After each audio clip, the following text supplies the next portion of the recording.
After this summer's epic 1,672-mile rescue road trip taking Bonnie from Texas to her new home in New York, you'd think I'd be prepared for any pet travel challenge, but traveling cross-country with cats is a whole different adventure.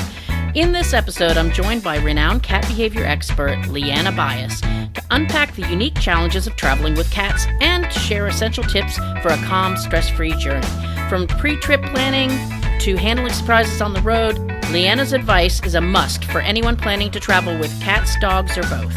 Whether you're relocating or just road tripping, these insights will make pet travel smoother and easier for everyone involved, so stay tuned.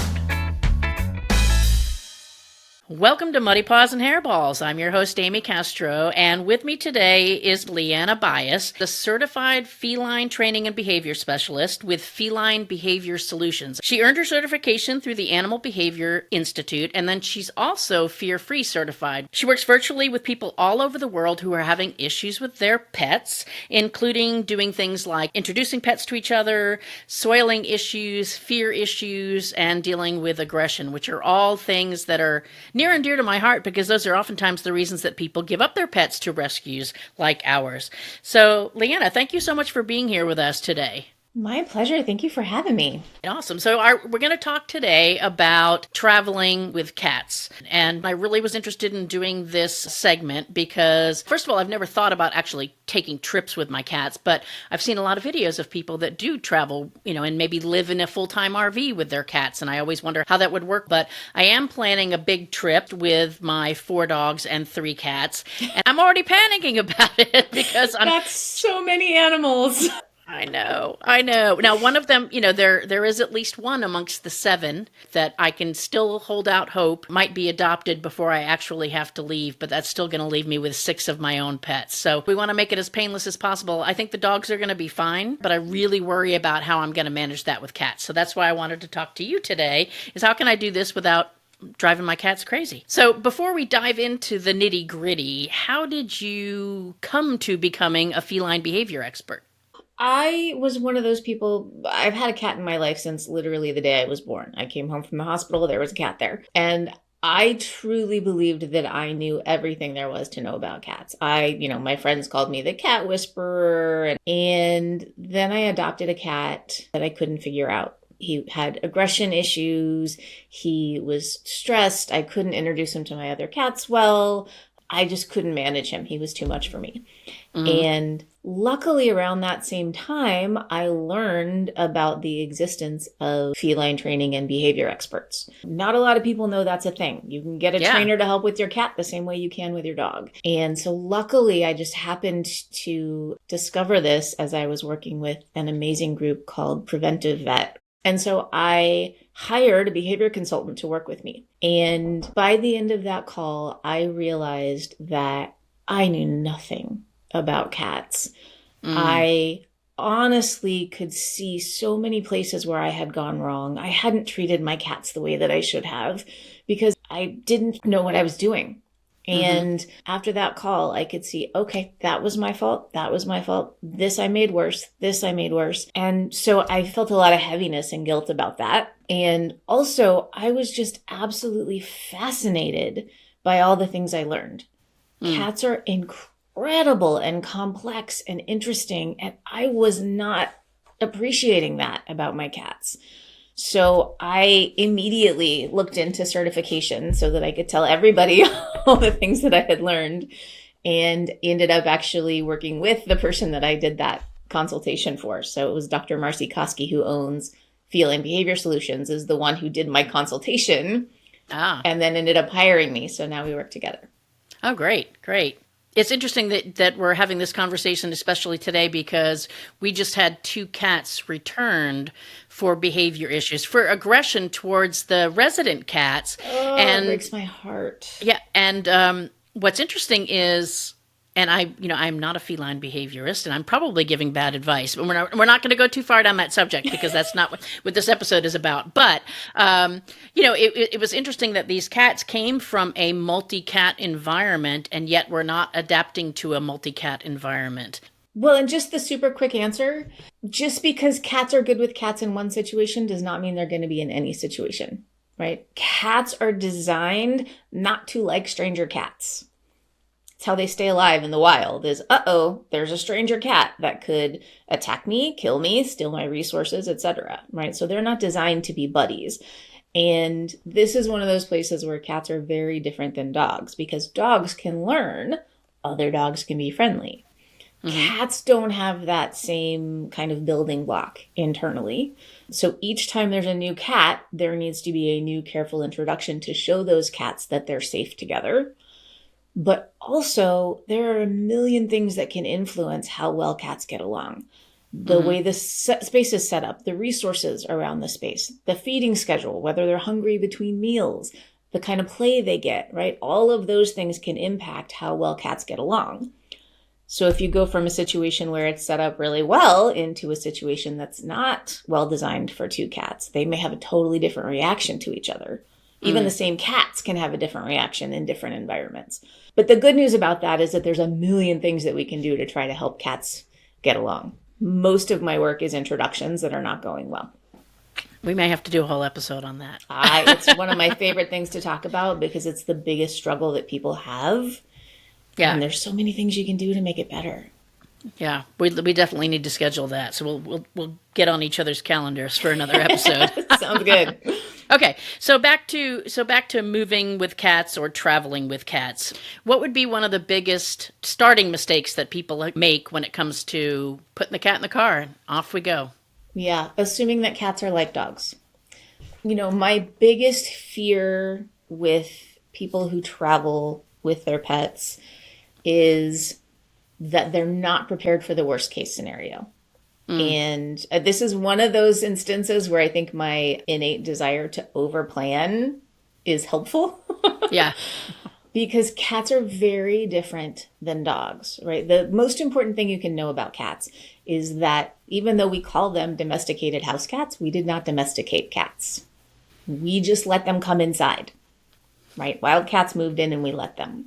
But we didn't do selective breeding like we did with dogs.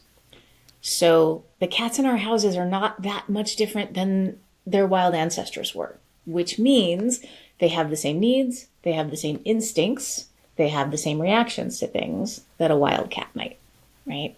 So a cat who is in a new situation or a potentially scary situation is going to react very differently than a dog would. And I should say I am not a dog expert.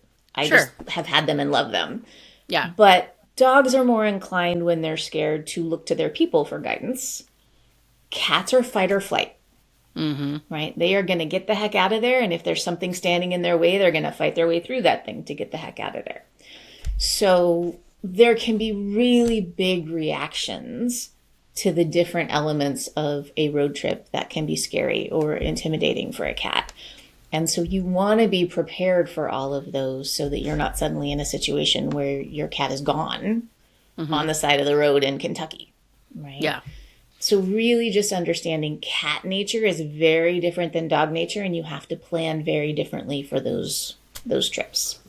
I never even thought about that. I mean, and that's such a profound and very foundational point about cats, because I remember when we moved just 20 minutes away from our previous house to this house, and we moved our cats, and I thought they're going to be fine because it's all our stuff that's being moved over here. And granted, the car ride, I know that the car ride nobody generally enjoys, but that when they got here, they would be fine. And I remember our one cat, Penny Pinhead is his name, because it's not really his name. He's got another name, but he gets called Penny Pinhead because his head is kind of disproportionately small to his body. Oh.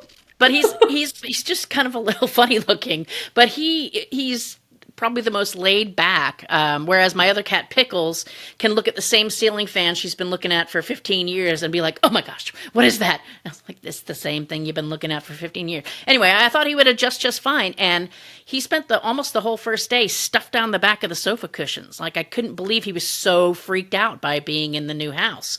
But that makes sense when you look at it from the standpoint of the whole domestication thing, is that he reacted just like a wild cat would, or when we bring feral or not even feral, but borderline feral cats sometimes when they come into the rescue, and, they just go ballistic when they are in their new environment, bouncing off the walls because they don't know what to do with themselves. Yeah, exactly. That's one of the reasons that cats can go from house cats to strays and survive. It's Mm. because we didn't breed out all of the things that they need to survive, but then that causes problems because we have animals living in our homes who are still programmed to be worried about coyotes jumping out of the closet and eating them, Mm-hmm. right? So it's a very different world when you Yeah. think about cats through that perspective. And that's honestly one of the single facts that had the biggest impact on me, was learning that. And it's one of the first things I tell every client I work with, because I think it just brings everything into clearer focus with cats. So let's focus, and I know we could talk about road tripping and things like that, and maybe if some of that comes up along the way, but I think probably a more likely scenario for more people would be moving, moving with a cat, whether it's across town or across the country. So what would be some of the things we could do? Just as an example, one of the things that I'm planning on doing is getting an RV and acclimating the cats to the RV before we even start moving it. But what could be some things if I know I'm going to be moving X amount of time? How far in advance should I start prepping for that, and what kind of things should I be doing? I think starting early is the best thing you can do. And I say start it as soon as you find out you're moving, Mm-hmm. because there's so many elements that can take some time. You want time to be able to positively and slowly get your cat comfortable with being in a carrier or a kennel or whatever they're going to be traveling in. You want them to be comfortable with the car in motion. You need to think about what kind of setup you're going to have in the car. If it's a short trip, a small carrier might be fine, but if you're going to be in the car for 3 days, you might want a different setup. Mm-hmm. What your setup in the hotel or whatever your overnight accommodations are going to be. Any medical needs you want to plan ahead for. If you want to try calming or anxiety medication, you want to plan ahead for that. So the earlier that you start planning, the longer you have to go, oh my gosh, I forgot about this, or to find the perfect carrier that fits in the, backseat of the car or whatever it is. You also need to think about supplies, right? There's a lot involved. You've got what they're going to need in the car all day while you're driving, what they're going to need overnight, what's going to fit in those spaces, what kind of supplies are you going to need if they have an accident in the hotel room or in the car. So all of those kinds of things you want to think about. Another really important thing that people don't always consider is getting the safe space set up in the new home quickly when you arrive. Oh, yeah. Right? Having all the things that your cat needs to feel more safe and secure in boxes that you can get to first off the truck, so that you can get that space set up before they are out of their carriers, and then deal with everything else that's going on. You want to think about your route and look up any emergency vets that are along the way. Have Oh, phone that's a good numbers one. ready in case of any emergency, so that you can make sure that you can get those quickly. You want to make sure that your cat's microchipped and that the travel information is updated so that they can reach you when you're traveling, not calling the home you just left. Things like having information in the car in case there's an accident or you step away from the car and something happens, so that people can get a hold of you or get a hold of an emergency contact to take care for your pet, right? There's so many things that you're not going to think about if you wait until the last minute to start planning. So the Yeah. earlier the better, in my opinion. No, that's such a good point. I want to drill down on a couple of those things, like Yeah. the very first thing that you mentioned as far as the carrier goes. I mean, that's such an overlooked thing in Yes. making, we do it, and it's interesting because I know we do it with dogs. It's if you plan on crating your dog, for example, whether it's overnight or when you leave or when people are over or whatever time you're going to do that, most people do a pretty good job of the process of acclimation to it, right? Make it a good place, make it a safe place, the place that they get fed, the place that they get treats.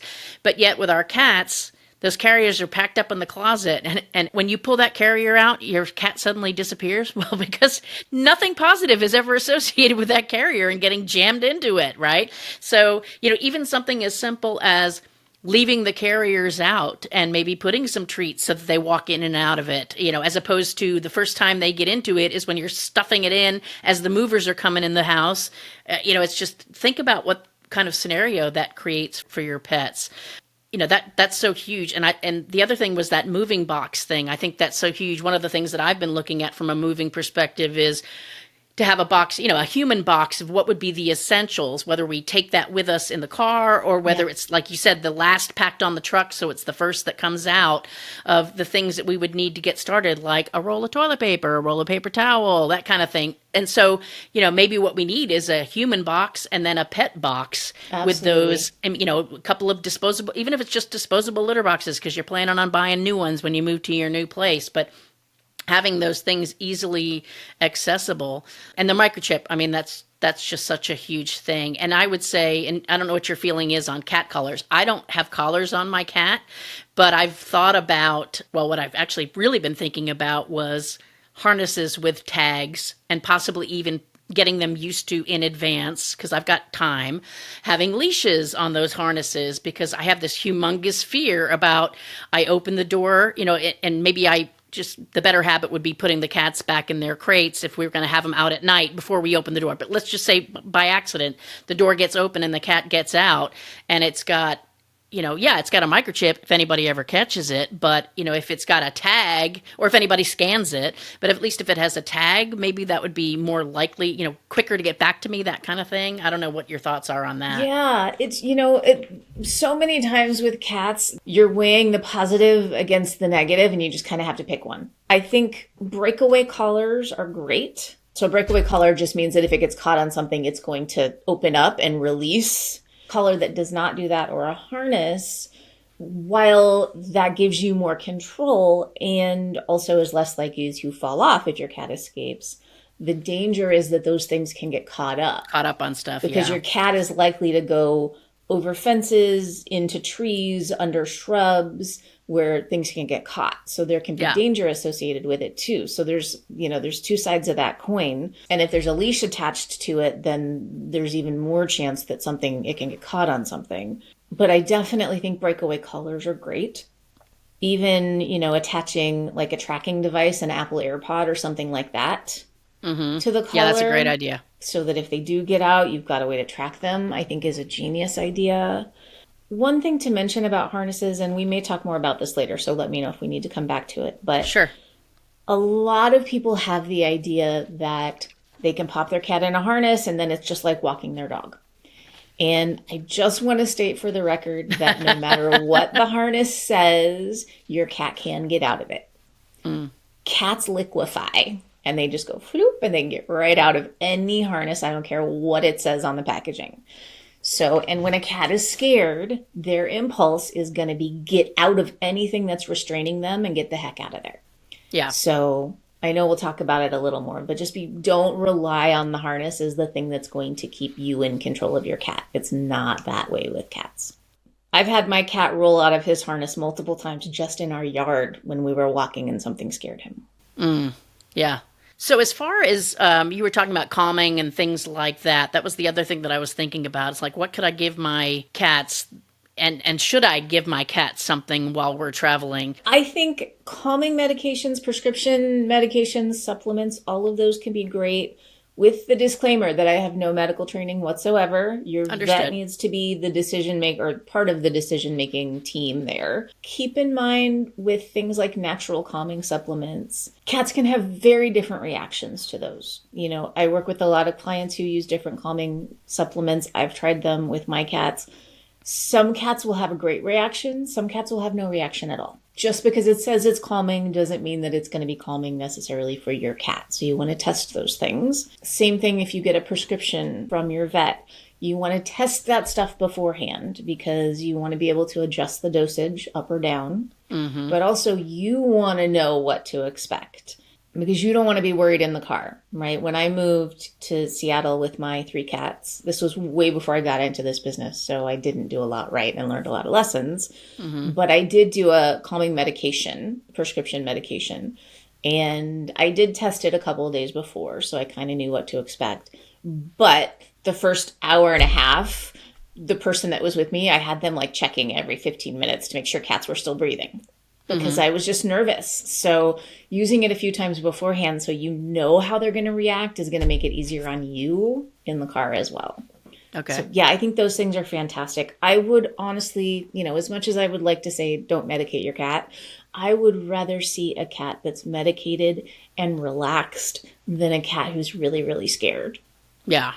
What are your thoughts as far as letting the cats loose in the vehicle? Whether it's, I mean, certainly not when it's moving, but what about if, because I think I see these RV travel videos where somebody's living in an RV with their cat and the cat's loose and they, Unless you know 100% because you have traveled many times with your cat, I'm going to say don't let your cat out of the carrier or kennel unless you absolutely have to. In an RV situation, it's a bit different because you've got a home space and you've got plenty of opportunity to get your cat back in the kennel. But I will say, investigate that RV like your life depends on it. that just popped right into my head. Like, where could they disappear to? Exactly. They could end up I was driving down the street one day and I saw somebody take a kitten out of a backpack and throw it in the bushes. So I had to pull over and try to rescue a kitten with nothing to put a kitten in. And so I got it in the car and it ended up climbing up inside my dashboard where there are wires and hot things, and that could have been really dangerous. So letting your cat out in the car, scary for that reason. Also, if you happen to not realize the window is down, or if they stand on the controller and they lower the window, or the person who went to get food comes back and opens the door and you don't realize they're coming, right? Any of those scenarios can be really dangerous. Plus, then you've got to get your cat back into a confined space that they may not want to go back into. Right. So you're amping their stress up again by kind of starting over. Yeah. Whereas if you just leave them safely in the carrier or the kennel, they've settled in. Even if they don't love it, by that point in the trip, they have hopefully settled in. And it's going to be a lot safer. And if there's an accident while you're driving, it's going to be safer for them to be in the kennel. It's also safer for you as a driver to not have a cat moving around while you're driving and you're worrying about where the cat is and what they're doing. Even if it's a long trip, I say keep them in the carrier. You can open it to give love and give food and give water and those things, right? I'm not saying ignore your cat for the drive, but keep them secure. Your inclination may be my cat needs to use a litter box. They need to eat. They need to stretch their legs. A nervous cat isn't going to do those things naturally anyways. I was going to ask about that. Like, how big of a thing do I need to have a litter box in there? I think it's, ideally, if you can, go with the largest kind of kennel that will fit in your vehicle, because that's going to give you room to make it more comfortable for your cat. They can stand up, they can turn around. You can maybe add a little hiding spot if there's room. You can add a little litter box if there's room. It all depends on the cat, right? I'm talking in worst case scenarios because I don't want anybody to be caught off guard. Right.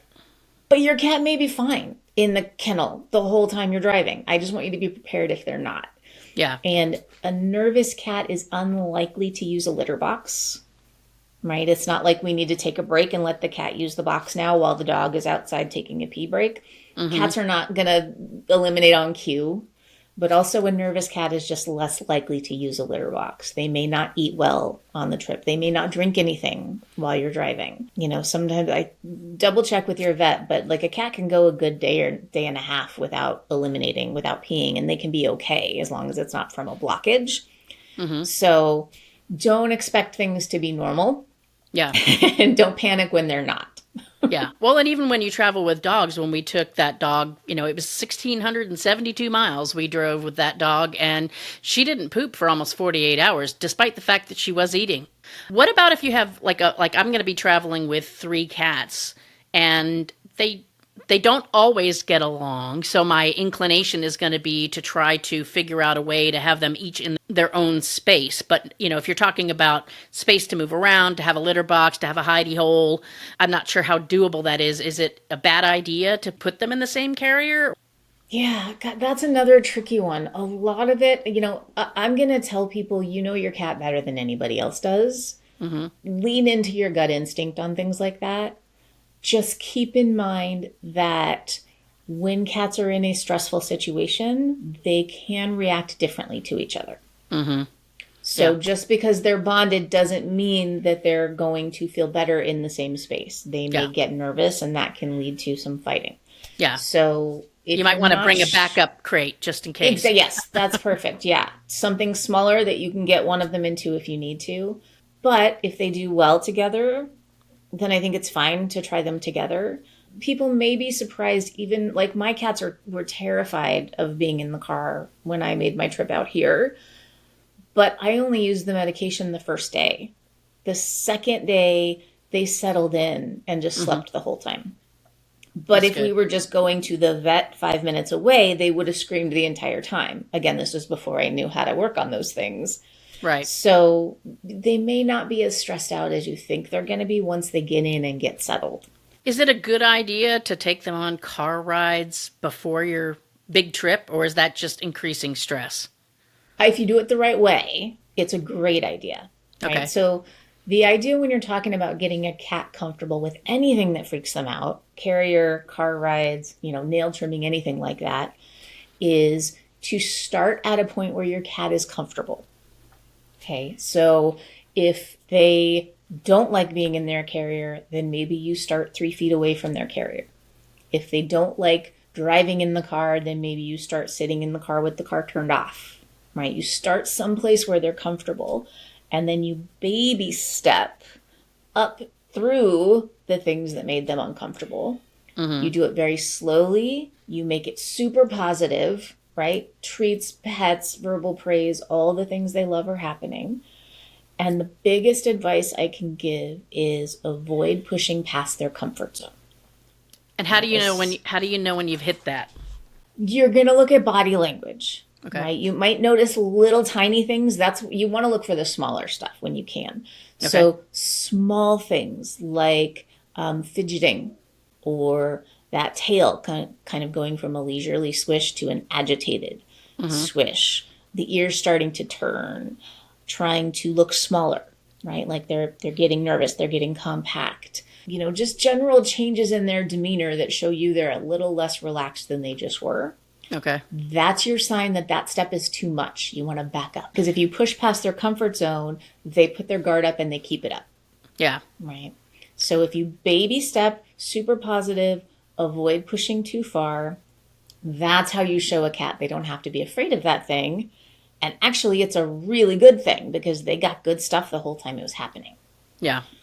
Now, that can be hard in the car because you can only baby step that so much. Right. Right. So there may be a little pushing, but you want to try to limit it as much as you can. And even if they don't love being in that space, if you can just take the fear out of it, it's going to be a lot easier on them. Good point. Because I'm envisioning a scenario, let's say that I'm moving across country, so it's going to be a multi-day trip.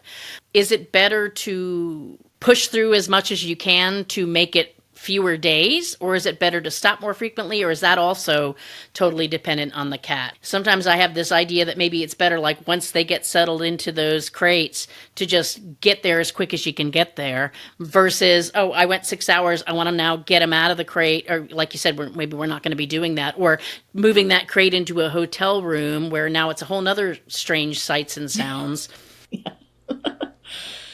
Yeah, I think, again, there's no one size fits all answer.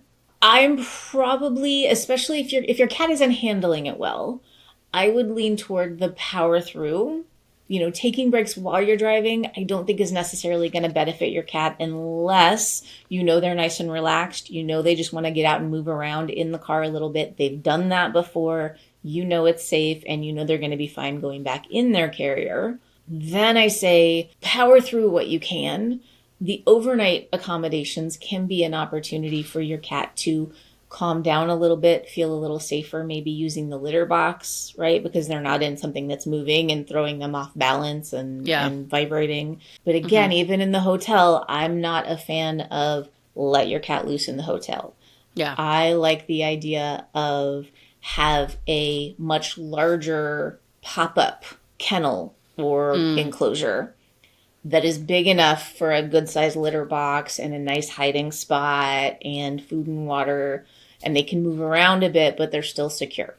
Because the last thing you want is your cat getting into a vent system or something like that, or climbing in that tiny hole under the sink.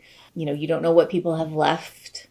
You don't know if you're going to be able to get your cat if they get under the bed. You don't know if they use, rat bait and things like that that could be dangerous. Good point. So safer just to keep them in an enclosed but larger, ideally.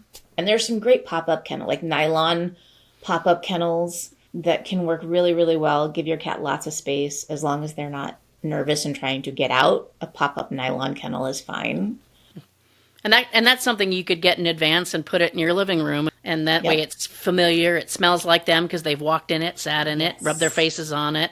So yeah, I would assume smells that are familiar would be helpful. Huge. Yeah. Absolutely huge. In fact, one of the really helpful things you can do in the car, in the kennel, in the safe room of your new home, in the rest of your new home, is take something that your cat has slept on or fabric that you've rubbed the cheeks and shoulders of your cat and rub it around the space. Mm-hmm. Because you're actually taking their pheromones, their scent, and you're depositing it around. And that is very self-soothing for cats. To be surrounded by their own scent is comforting. One of the things that I always worry, and I won't have to worry about this for my trip because of the time of the year when it's going to be, but when people are traveling in the summer or they're moving in the summer, because that's often when people move, what do you have to worry about as far as cats getting overheated or dehydrated, or is that kind of dependent on the length of the trip? I think it's definitely something you have to be careful of. Ideally, you want to be traveling in something with temperature control. Mm-hmm. Having windows as your temperature control isn't ideal, obviously for safety reasons if your cat gets out, right. But also it's much louder, right? When a semi drives by, when the windows are down, it's a very different experience for your cat than when the windows are up. The wind blowing on them can be stressful, right? It just leads to a lot of stressors. Right. So heat and air is ideal. Battery powered fan clipped onto the kennel can be helpful. That's a good idea. Yeah, because sometimes people don't realize that it might be cool up where you're sitting in the driver and the passenger seat, but if you've got your cats at the very back of the van in a crate, it could be quite warm back there. And so you really need to check that temperature. And there are non-electric cooling mats and heating mats for pets that you can use as well. Those can be helpful. Yeah, so I think those are the big things to think about. When it comes to dehydration, it's a tricky thing because cats are prone to dehydration anyways. Anyway, yeah, exactly. Yeah, they don't have a big thirst drive because they are descended from desert-dwelling cats who didn't drink a lot of water. So cats are already prone to dehydration, and when you're driving, they're less likely to drink normally anyways. So you may talk to your vet about if there are any signs that you should look for that could be an emergency. Feeding wet food, adding water to the wet food, feeding liquid treats, bone broths, things like that are made specifically for cats. Those can kind of help encourage hydration if they're not drinking well, but they will eat. But that is something to be aware of, for sure. Well, and that's a good point, too, is that, especially if you're going to be on a relatively long trip, I think a cat might be more likely to eat some canned food with a little water on it than it would a bowl of dry food. So if you're trying to keep things moving, keep the cat hydrated and fed and nourished, then that canned food's probably not a bad idea anyway. Yeah. And, start those things before you leave because you don't want upset stomach on your drive. That's not going to make it. Yeah, that's such a good point. I think we've kind of hit on some of the things as far as along the route. Are there any other hints or tips that you have since you've done this kind of thing? Like I know for us when we traveled with Bonnie, we tried to stick to stopping every 4 hours, whether we felt like she really needed it or not, or she acted like she needed it, just to get her out of the car, just to encourage her to go to the bathroom, and trying to keep on some type of a schedule. We'd stop about the same time at night, fed her this about the same time of day, or is that kind of all out the window with cats? Like, do they need a routine? Cats love routine. Routine feels safe. Unexpected means not safe, right? So routine is great. But you're not likely to be traveling long enough to really establish a routine for a cat. So I would be more concerned about keeping your routine consistent before you leave, especially during packing, right? The packing process can be stressful for cats. Yeah. So, just on that note, a couple of things to think about. Get a safe room set up for them before you start packing. Smells like them, has their things in it. So if they get nervous, they can be in that space. That can also be the space that they are secured away while you're loading everything up on moving day. And then that's the last space to get kind of packed up and moved out. But also, when you're packing, when you get the boxes out, when you use that really loud packing tape, right? Things that are likely to make a cat nervous, just make good things happen for them at the same time. It's literally as simple as, I'm about to make a loud tape noise, I'm going to toss my cat a treat. The first 10 times you use tape, if your cat gets a treat, they're going to feel a lot better about that sound. And that's going to be less stressful throughout the packing process. Also, please be careful that you don't pack your cat. Oh my God, yes. I hadn't even thought about that, but you hear and see stories about cats that 7 days later, they open the box when they get to California, or 2 weeks later, and surprisingly, many of them are still alive, but nobody needs that. No, that's not something you don't want to have to try to find your cat on moving day. That's not going to be good. And it's amazing how many people's cats get out on moving day, and it's like, why would you not have put them up? And I think it's because they put them in a room, but people are going in and out, especially if you've got movers or friends. Put a big sign on that door. Yeah, or lock the door if you can. Yeah. Put a sign on it. Yeah, do everything you need to do. Or put the cats in the crate, setting those crates up in advance in a place that's going to be somewhat out of the way, and take a month or so for them to get used to them being there, and then just put them in there and close them in. And that way you don't have to worry about anybody getting in a box or getting out a door. Another thing that's really helpful to think about with that routine is play sessions. Play is one of the best things that you can do for a cat to reduce stress, to build confidence, and keeping those play routines intact even throughout the packing process is going to be a huge help in keeping your cat relaxed during that process. Good point. Yeah, I think people think whether it's letting their dogs out in the backyard and they run around, that's sufficient enrichment / exercise, or that your cat's got free run of the house and they go up and down their cat tower.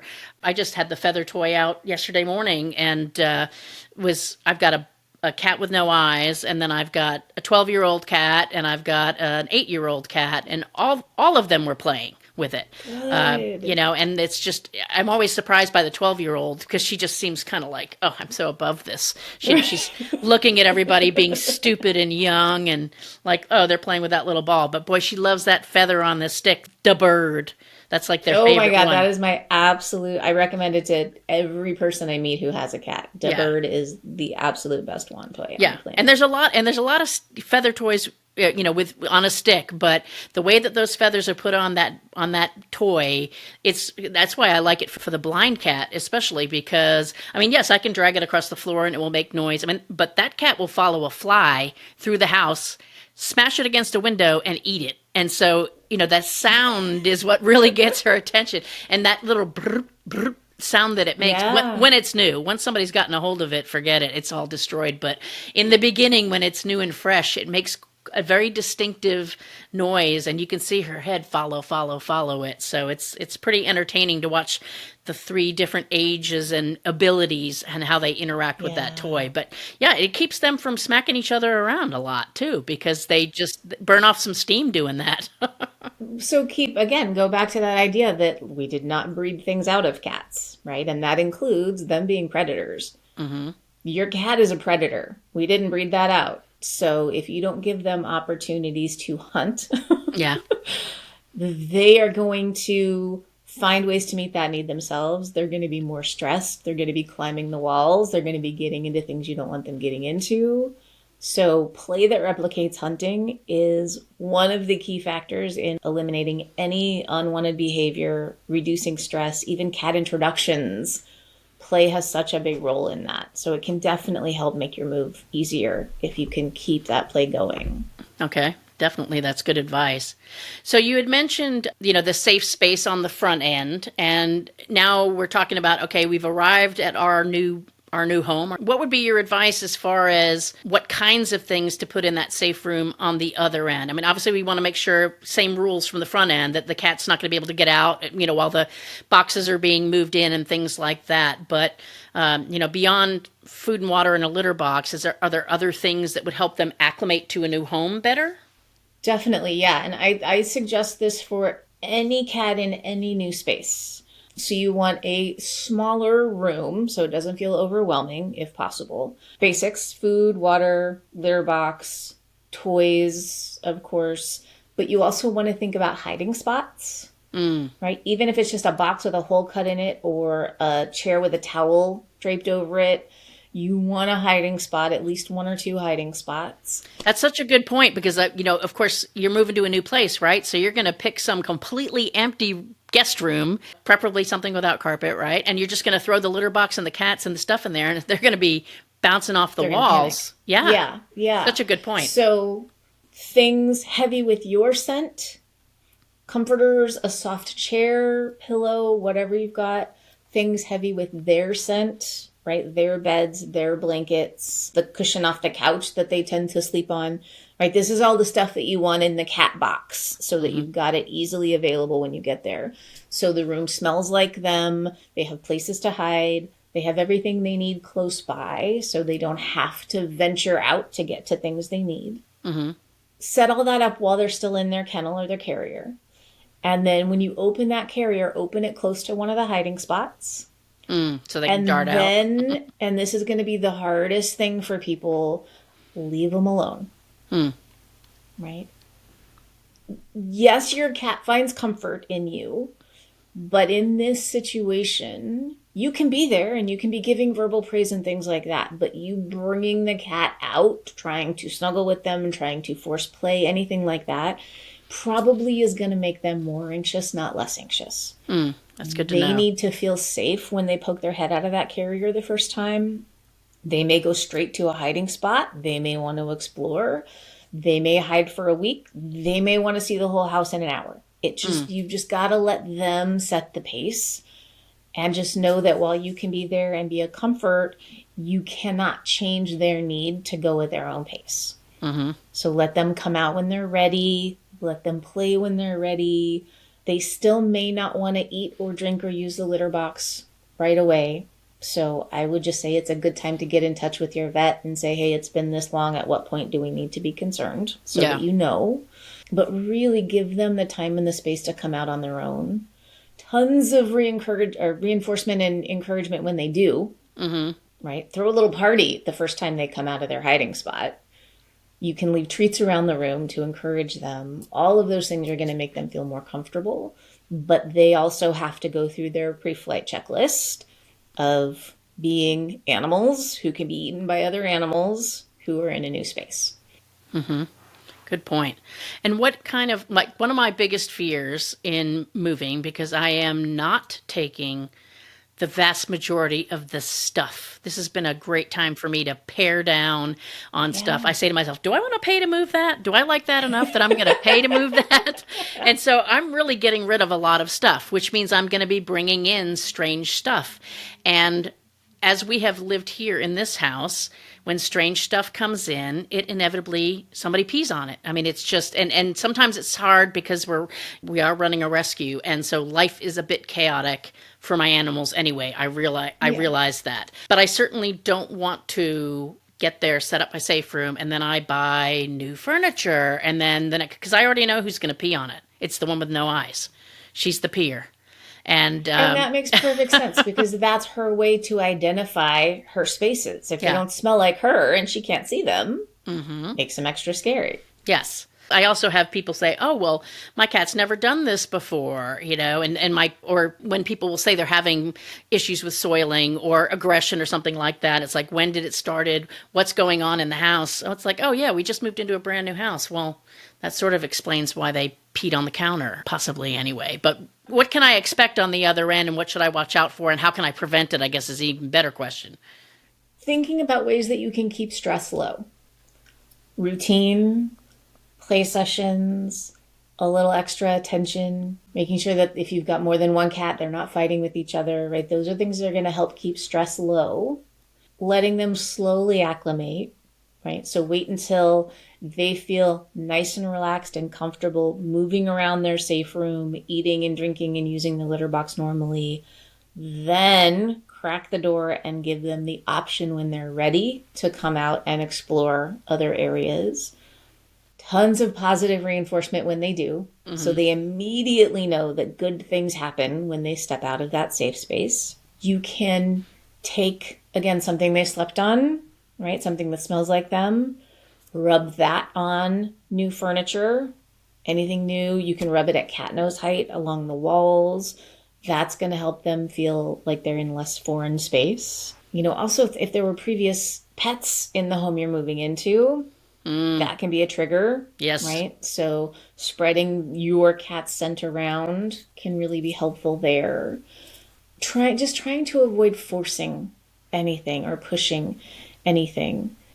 Yeah. Because I think sometimes people don't realize for some cats, I could see that process taking a while before your cat feels comfortable coming, especially if you move to a bigger place that takes them longer to explore. So don't be surprised that they're not just their jolly old selves. Yeah, don't be surprised either way. They could settle in faster than you expect them to, too.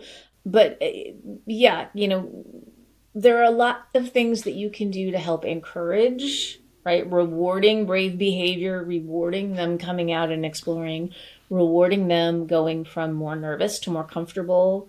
This is also the kind of thing that a feline behavior expert can help with, because there may be a trigger that you're not even aware of. Mm-hmm. Maybe the safe room that they're in is the place where the previous owner's cat used to pee, and so it smells like another cat, and that's scary. Maybe there's a stray cat outside the windows. That's a big one. Comes out to the window, right? Maybe there's a dog barking next door. Maybe they're in a room with the furnace and it's too loud. There's all kinds of potential triggers that an expert can help you find and address if you're not making progress. Also, keep in mind, if you're moving into a really big space, sometimes it can be helpful when it's time to let them come out and explore outside their safe space to kind of partition areas off so that it's not so overwhelming. Like shut those extra bedroom doors kind of thing. Shut doors, yeah. Or if, you open the door that they're in and it's a big giant loft and that's intimidating, take some of those boxes that you have and just make a little fake wall 8 feet from their door. It's not meant to keep them in. It may just be, a few feet of wall and then an opening, but it's less overwhelming because they're not seeing a giant space. They're seeing the 8 feet in front of them. And then when they're ready, they can poke their head around those boxes and see a larger space. Right. So there are ways that you can break it into bite-sized adjustments if they're not doing well with the full adjustment. Good advice. So you mentioned obviously working with a behavior expert. At what point does somebody say, this isn't working, or my cat's not adjusting, or, this behavior has become obviously if it becomes intolerable, then obviously you should seek some help. But like, let's just say, for example, my cat with no eyes. So she comes out and she gets up on the kitchen counter and pees on something on the kitchen counter. It's like, do I say, oh my gosh, here we go again, and immediately jump on it? Or is there like a period of time where it's like, okay, maybe certain behaviors expected?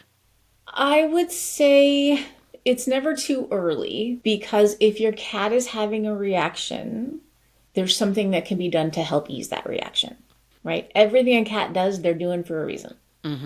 So if they're doing something that you don't want them doing, or that, you can tell is from stress, there's always more that we can do to help rein that in and calm them down and address whatever is stressing them out. So if you feel like you've exhausted your capabilities, it's never too soon to reach out for support. What I would encourage on the other side of that is don't wait until you can't take it anymore. So many of the people that I work with, they are literally at the breaking point. Like, this is the last straw. And for their mental health, it's not good, right? Because it really damages the relationship between them and their cats. And this was the life that I led before I got into this business. I had damaged relationships with these things that I loved so much because they were peeing on my stuff and they were fighting with each other, and I thought it was them, but it was me. So if you wait until the last minute, it's harder on everybody. The more stressed out you are, the more stressed out the cats are, which is going to further whatever the problem is. But also, just from a selfish perspective, it's a lot of pressure on the expert that you're working with when they hear things like, if you can't help me fix this, I'm getting rid of this cat. Yeah. Right? I hear that a lot. If we can't, you're the last straw. If we can't fix this with you, we're getting rid of this cat. That's a really scary thing to put on the person you're working with. Yeah. So don't let it get that far. If you know help is available, go get it. Make your life easier, for sure. Is there an element also of allowing something to become a habit? 100%. Yeah. Yeah. Absolutely. And it's hard to break habits. Also, cats are incredibly good at forming associations, good and bad. So this is another one of those things that can really help you understand cats, just generally cats, and especially introductions and scary things. Because cats are instinct-based, right? Fight or flight, they learn very quickly, this could be dangerous. Mental note, avoid that at all costs. It only takes once for a cat to learn that lesson. And then once they've learned it, you have to help them unlearn it. So like a habit, it can take time to teach a cat, no, you don't have to worry about that tiger eating you when you step into the jungle. That tiger's not there anymore. Right. That's not an easy lesson to learn.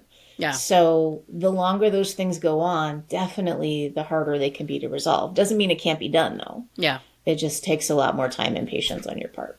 My cat spent a lot of time in my master bedroom and my master bathroom, and the one without the eyes, much of her kittenhood was living in my master bathroom and then extending to my bedroom because I was concerned about her ability to navigate the house and concerned about the dogs and whatever. So it's interesting that she has never done any kind of inappropriate urination, and I have the nose. I have the nose like you would not believe.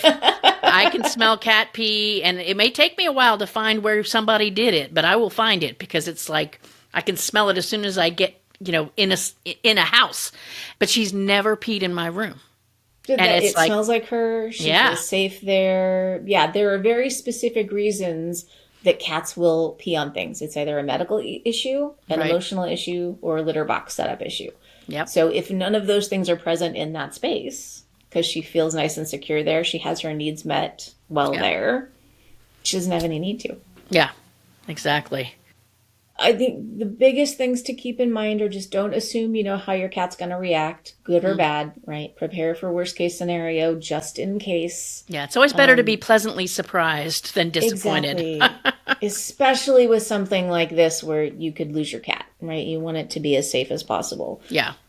Be as patient and understanding as you can in a time when you are already stressed out to the max. Just try to understand from your cat's perspective, this is a really big deal too. So, they may talk the whole trip and you may want to pull your hair out, but do your best to try to stay calm and patient and understanding. Lots of safety precautions, plan ahead, start early. And I think it's helpful to mention, just because we've kind of talked, sort of all over the place here. I think, Amy, the way you actually found me was the article on Preventive Vet, which is why I wanted to mention them. I do some writing for an amazing group called Preventive Vet, preventivevet.com. They provide tons of completely free training, behavior, incredible health and medical articles, all written and reviewed by veterinarians and behavior experts. So they're a really fantastic resource for any dog or cat parent. But there's an article there that goes kind of step by step from beginning to end of things to keep in mind when you're moving. So for people who need a little bit more of a kind of a checklist. Approach, yeah, exactly. Yeah, that can be a link good place to that. To look. Perfect. Yeah. There's also articles there about carrier training, getting comfortable in the car, all of those kinds of things. So that can really, really help if you're trying to plan ahead for your trip. Yeah, if you've got that luxury to plan for it, for sure, and don't wait till the last minute. That's one of the things with moving in general. I think the more that you plan for things in advance and don't make assumptions that you can do stuff at the last minute, it's probably better, because nobody needs the even if you could do that at the last minute, nobody needs the stress, right? Yeah, so if you can start a process now, go ahead and start it. And when you're talking about an animal who already has issues with acclimating to change, then the more lead time you give them, the better off things are going to be for everybody involved. Definitely. One thing we didn't mention that we probably should, if you're staying in overnight accommodations, just because they say they are pet friendly does not mean they are cat friendly. A lot of places will say they accept pets, but what they mean is they accept dogs. So you want to call ahead and have reservations. Don't plan on finding a place on the road because that could really leave you stressed out, or trying to sneak your cat in, which you don't want to have to do. Yeah, and obviously it's hard to plan for everything, but yeah, it's better to... Especially when you've never done it. Yeah. But that's why we've got the benefit of, number one, listening to this podcast, using some of the resources that we'll link. I mean, there's so much information out there that you have to look for it. But I think thinking through the process from the time that you decide you're going to move or take the big trip or whatever it might be, to the time that you arrive and your pets are fully acclimated, if you just kind of ask yourself, and then what's going to happen? And then what's the next step? And what's the next step? If you kind of walk yourself through that process, like putting them out in the car, how am I going to get them in the car? Am I going to bring them in a carrier and then I'm going to switch them to the crate that I have set up? Probably not a good idea, right? So thinking through all of the steps, sometimes you can see some of those landmines that you're going to step on before you actually step on them. But definitely want to do some homework and do as much pre-planning as you possibly can. Well, LeeAnna, thank you so much for being here and sharing all of this great advice. I feel slightly better about the whole process. I have a unique gift of making people feel both better and more paranoid at the same time. Well, you want to have a balanced expectation. Like you said, when we said be prepared for the worst, and then you can be pleasantly surprised. Appreciate all the advice and information. And for everybody that's listening out there, make sure you take advantage of the resources that are in our show notes. If you're, like I said, you're traveling, you're going to start traveling with your cats, or you're making a move, taking at least some of these steps are going to make it a lot less stressful experience for you and your cat. So check out those resources. And thank you again for listening to another episode of Muddy Paws and Hairballs. We will see you next week. Thanks for listening to Muddy Paws and Hairballs. Be sure to visit our website at muddypawsandhairballs.com for more resources, and be sure to follow this podcast on your favorite podcast app so you'll never miss a show. And hey, if you like this show, text someone right now and say, I've got a podcast recommendation. You need to check the show out, and tell them to listen and let you know what they think. Don't forget to tune in next week and every week for a brand new episode.